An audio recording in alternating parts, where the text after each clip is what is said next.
When I moved into my new apartment, the landlord warned me about the family next door. They keep to themselves mostly, but their kids, well, they're a little strange. I didn't think much of it. The rent was cheap and the place was decent enough. A little rundown, sure, but I wasn't picky. The first few days were uneventful until I started noticing them. The kids, there were 3 of them, a boy and 2 girls, all around the same age, maybe 8 or 9. They never spoke, never played outside, never even seemed to blink. Just stood by their window, watching me as I came and went. I'd be heading to work, fumbling with my keys, and I'd feel it. That prickling sensation at the back of my neck. I'd glance up, and there they'd be, their faces partially obscured by the grimy glass. Staring. At first I thought they were just shy. Maybe homeschooled, not used to strangers. I tried waving once, just to be friendly. They waved back, at the exact same time, perfectly synchronized. I don't know why, but something about it sent a chill through me. That night, I woke up to a sound, soft tapping, like fingernails against glass. Still half asleep, I turned toward the window, and my breath caught in my throat. They were there, all 3 of them, standing outside my bedroom window. My apartment was on the 2nd floor. Their mouths were open, stretched unnaturally wide, but no sound came out. Just silent, gaping smiles. My body locked up, frozen between fight and flight. My mind scrambled for a rational explanation. Maybe I was dreaming. Maybe it was sleep paralysis. I squeezed my eyes shut, heart hammering. When I looked again, they were gone. I barely slept after that.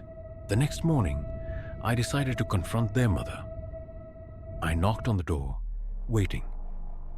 After a moment, it cracked open, revealing a woman in her late 30s. She looked exhausted, sunken eyes, pale skin, hands shaking slightly as she clutched the doorknob.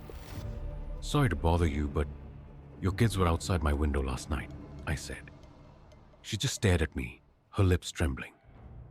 My kids?" she whispered. "Yeah, the 3 of them, a boy and 2 girls. I saw them." She swallowed hard. Then, in a voice barely above a whisper, she said, "I don't have kids." A wave of cold dread washed over me. I forced a nervous chuckle. "Sorry, I must be mistaken." I could have sworn before I could finish, she shut the door. I turned away, my head spinning. Had I imagined it? I glanced up at their window. Empty.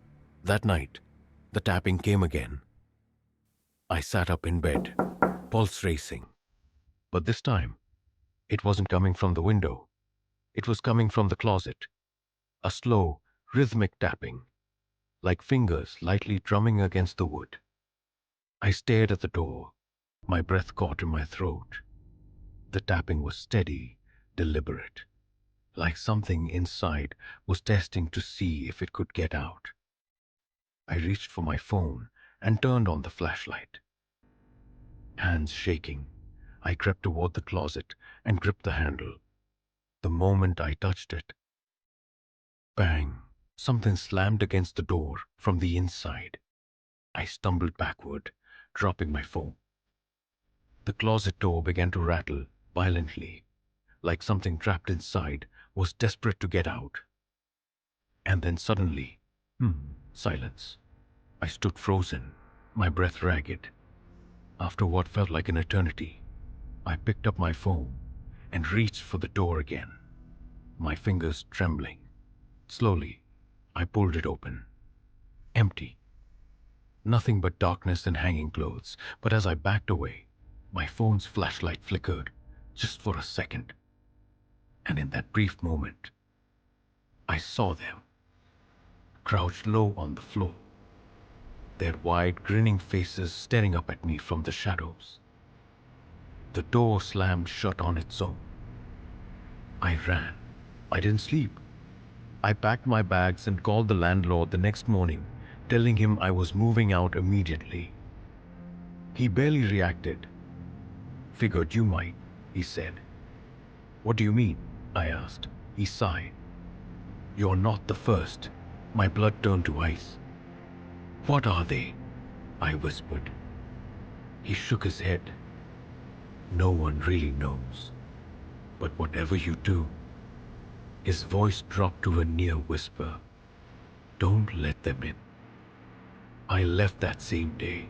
I checked into a cheap motel, relieved to finally be away from that place. I told myself it was over. Then around 3 a.m., tap, tap, tap. I sat up, heart hammering. The window. I turned my head slowly, dreading what I would see. And there they were, standing outside my motel window, their mouths open, grinning. But this time, they weren't silent. They were whispering. I couldn't hear the words, but I felt them, slithering into my mind like cold fingers. My body wouldn't move. My breath hitched as they raised their hands and knocked, a soft, polite knock, like they were asking to be let in. I squeezed my eyes shut. They're not real. They're not real. They're not real. I don't know how long I stayed like that, shaking under the covers, my heart pounding against my ribs.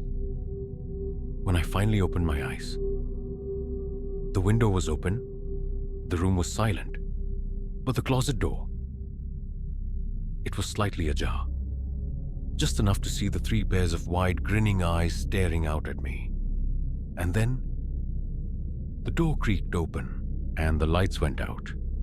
They followed me. I don't know what they are. I don't know what they want, but they're still watching, and I don't think they'll ever leave.